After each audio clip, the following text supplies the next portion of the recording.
नमस्कार साथियों, कैसे हैं आप सभी। आई होप आप सभी अच्छे होंगे, स्वस्थ होंगे, मस्त होंगे।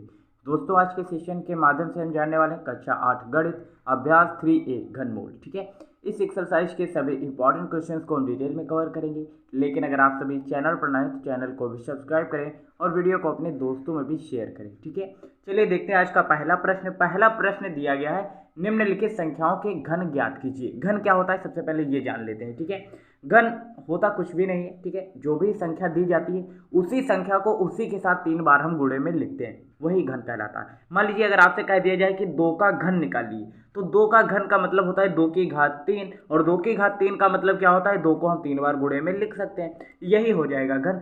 अगर आपसे कहा जाए कि 3 का घन निकालिए, अगर कहा जाए 3 का घन निकालिए, तो 3 का घन करेंगे क्या, 3 की घात 3 कर देंगे, और 3 की घात 3 का मतलब क्या होगा, 3 को हम 3 बार गुणे में लिख सकते हैं। जो उत्तर आएगा 3 3 9, 3 3 9 9 3 27, यानी कि 3 का घन कितना होगा 27, और 2 का घन कितना होगा 2 दूनी 4 दूनी 8, ये घन कहलाता है। ठीक है, आई होप आप सभी को समझ में आया होगा। जिस संख्या का हमें घन निकालना होता है उसको उसी के साथ 3 बार गुणे में लिखते हैं, और जो गुणनफल प्राप्त होता है उसे हम घन कहते हैं। आई होप आप सभी को ये बात क्लियर हुई होगी। चलिए पहला क्वेश्चन करते हैं। दिया गया है 7 12 17 19 21 और 100 का घन ज्ञात करना है। ठीक है, तो चलिए यहाँ पर लिखते हैं 7 का घन ज्ञात करना है, तो यानी कि 7 को 3 बार घात 3 लिख सकते हैं, यानी कि 7 को 3 बार गुणे में लिख सकते हैं। 7 सत्ते 49, और 49 सत्ते कितना होता है 343, ये इसका राइट आंसर आ रहा होगा।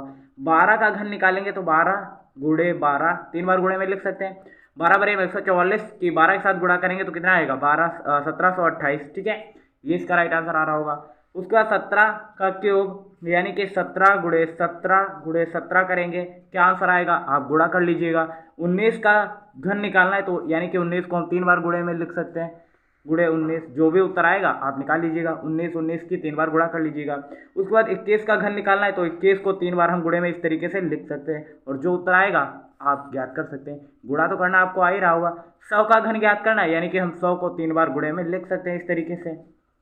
ठीक है, तो इसका उत्तर क्या आएगा, चलिए लिख देते हैं, 6 जीरो आ जाएंगे बस, और कुछ भी नहीं। ठीक है, तो इस तरीके से आप सभी को घन निकालना है। ठीक है, ये 3 क्वेश्चन आप सभी के लिए होमवर्क के तौर पे। ठीक है, इनके सिर्फ गणना करनी है, आपको गुणा करनी है, जो कि आप कक्षा 5 से सीखते ही चले आ रहे हैं।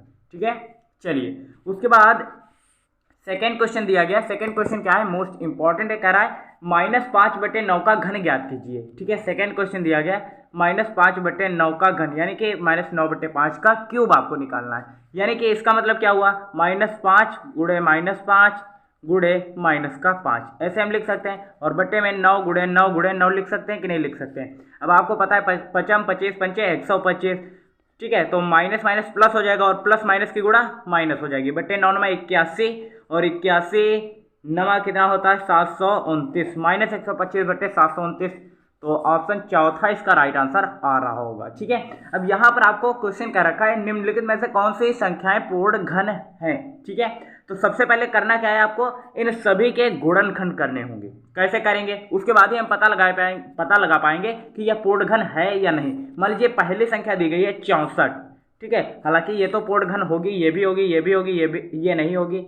ठीक है, ये होगी और ये भी होगी, इसका तो पता नहीं, इसका भी नहीं पता। ठीक है, चलिए करके देख लेते हैं कैसे करते हैं, पूर्ण घन है या नहीं है। तो पहले तो हम गुणनखंड काटेंगे इसके, तो 2 3 6 2 दूनी 4। ठीक है, गुणनखंड निकालना तो आपको आ ही रहा होगा। ठीक है, उसके बाद 2 एकम 2 2 6 12। ठीक है, फिर 2 8 16, फिर 2 चक्कू 8, फिर 2 दूनी 4, फिर 2 एकम 2। अब घन में होता क्या है, मैंने अभी बताया था, घन निकालने के लिए 3 बार उसी अंक की 3 बार गुणा करनी होती है, और जो गुणनफल आता है वो घन कहलाता है। ठीक है, उस संख्या का।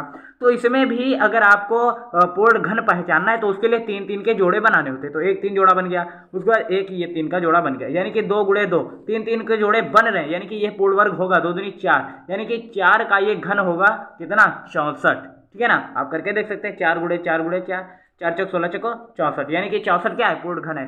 देखिए सबसे पहले आपको गुणनखंड करने हैं, और गुणनखंड करने पर अगर प्रत्येक का 3 3 का जोड़ा बन रहा है तो वह पूर्ण घन होगा, और अगर किसी भी एक अंक का छूट रहा है तो वह पूर्ण घन नहीं होगा। जैसे अब मान लीजिए 216 तो आप कर ही लेंगे, 243 करके देखते हैं यहाँ पर। ठीक है, गुणनखंड करने, चलिए यहाँ पर कर लेते हैं 243 का। ठीक है। गुणनखंड काटेंगे तो 2 से कटेगा नहीं, 3 से करके देखते हैं। 3 अट्ठे 24, 3 कम 3, ठीक है। उसके बाद 3 दूनी 6, 3 से 21, फिर 3 नमा 27, फिर 3 तिया 9 और 3 कम 3, यानी कि यहाँ पर 3 3 का जोड़ा नहीं बन रहा है। यहाँ पर एक बार ये 3 का जोड़ा बन जाएगा, उसके बाद 1 3 यहाँ पर दिया ही नहीं गया, 2 ही बार बन रहा जोड़ा, यानी कि ये पूर्ण वर्ग नहीं होगा, ठीक है। पूर्ण घन नहीं होगा, पूर्ण घन नहीं होगा, ठीक है। ये बात आपको ध्यान रखनी। सबसे पहले करना क्या है भाई, गुणनखंड काटने और 3 3 के जोड़े बनाने। जिसका जोड़ा बन जाएगा वो पूर्ण घन होगा और जिसका जोड़ा नहीं बनेगा वो पूर्ण घन संख्या नहीं होगी। आई होप आप सभी को समझ में आया होगा। तो इस तरीके से हमने इस एक्सरसाइज के सभी इंपॉर्टेंट क्वेश्चंस को डिटेल में कवर किया। ये क्लास कैसे लगी आप मुझे कमेंट में बता सकते हैं। मिलते हैं नेक्स्ट अमेजिंग वीडियो के साथ, तब तक के लिए जय हिंद, नमस्कार। देखते रहिए SS लाइफस्टाइल।